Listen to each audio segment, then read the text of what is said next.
Good evening, my Real News Media TV family. Welcome back to the channel for another news update. And in the news this evening, man fatally shot by police in alleged confrontation in Homestead, Spanish Town. The Independent Commission of Investigations is probing the fatal shooting of a man by the police in Homestead, Spanish Town, St. Catherine on Tuesday. The deceased has been identified as 30-year-old music producer Javan Basio Singh, who lived in the community. Reports are that about 2 p.m., a police team went on an operation in Homestead and Basio Singh was reportedly seen sitting on a wall. He reportedly jumped from the wall and ran into a house. He was pursued by the police, and upon entering the house, he reportedly pointed a handgun at the cops, who took evasive action and fired, injuring Basio Singh. According to the police, a Glock pistol with a magazine containing 4 rounds of 9mm cartridges was seized. He was assisted to the Spanish Town Hospital, where he was pronounced dead. 2 killed, police searching for third suspect in teacher abduction.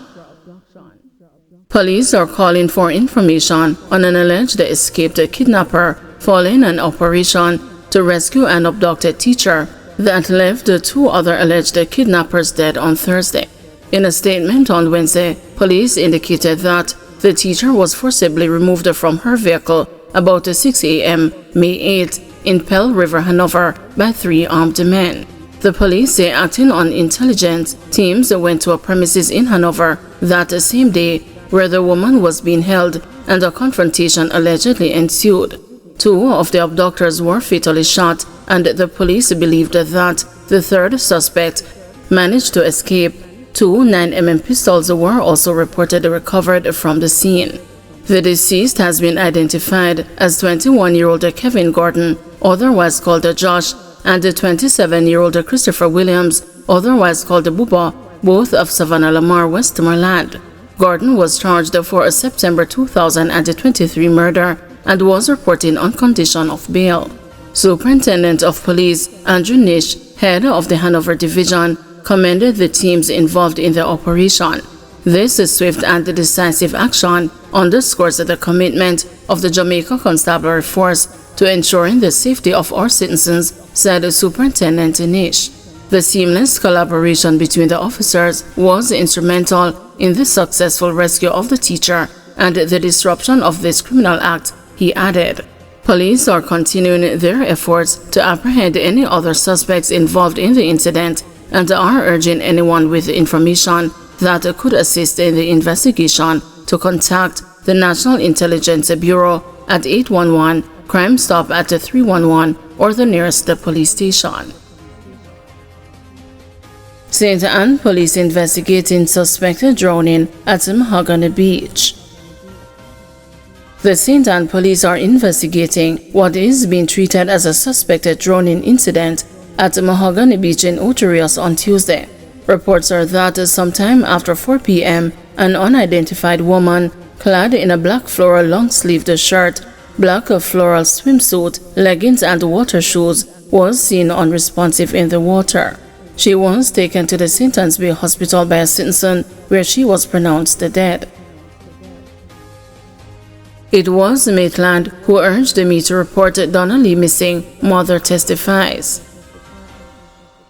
Sophia Logg, the mother of Donnelly Donaldson, this morning testified that it was her daughter's boyfriend, Constable Noel Maitland, who had urged her to report her missing to the police when she became concerned about her disappearance.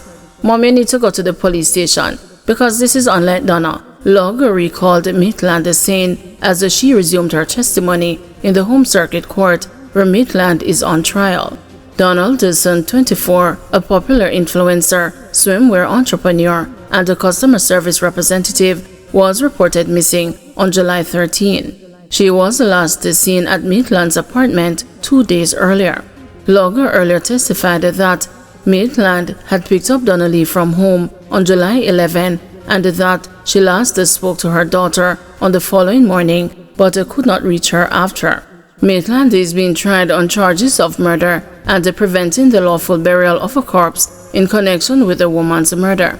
Continuing her testimony today in the court, Lugg said Maitland insisted that she reported the matter and asked her what station she would be visiting. This, she said, happened after he called and told her that he spoke with the camera guy at his apartment and was informed that several vehicles were seen exiting and entering the compound, but that the faces of the drivers could not be seen on the security camera as the car glasses were wound up. I told him that was stupidity, she remembered telling Maitland. I told him that it doesn't make sense because the cars must have stopped at the security point when leaving and entering, and they should look in the car. Maitland, in response, ended the conversation, saying he would call back, which he did 45 minutes later, the woman testified. By then, he started insisting and encouraging me that I report the matter, she said. Lugg said she became convinced that something happened to her daughter when Maitland called her half-hour later, inquiring which station she was going.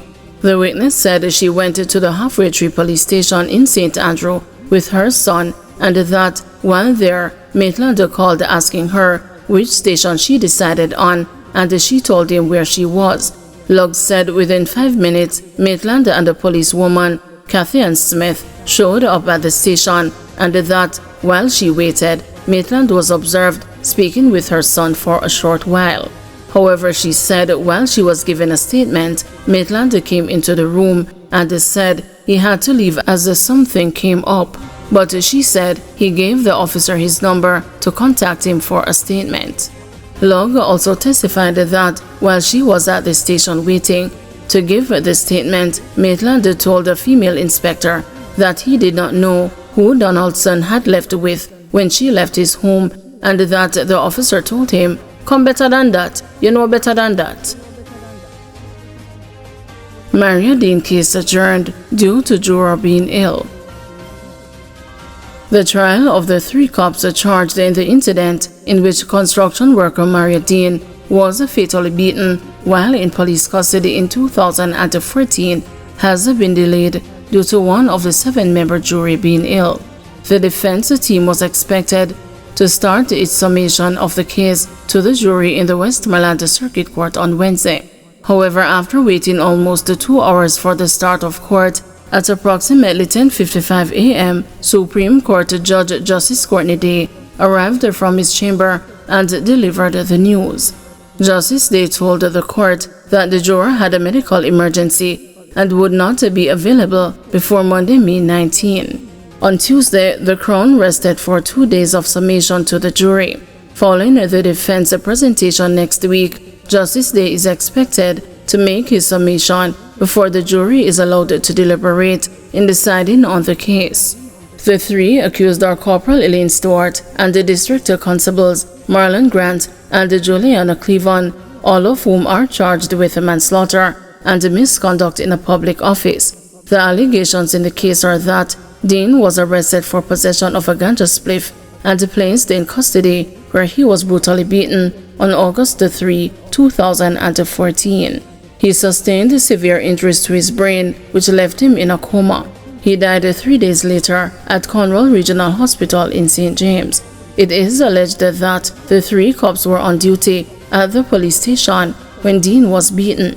It is further alleged that Stewart, who has an additional charge of perverting the course of justice, instructed that the cell in which the attack took place be cleaned before the arrival of investigators from the Independent Commission of Investigations. The case was adjourned until Monday at 9 a.m. Thank you everyone for watching. See you tomorrow morning at 6 a.m. for another news update.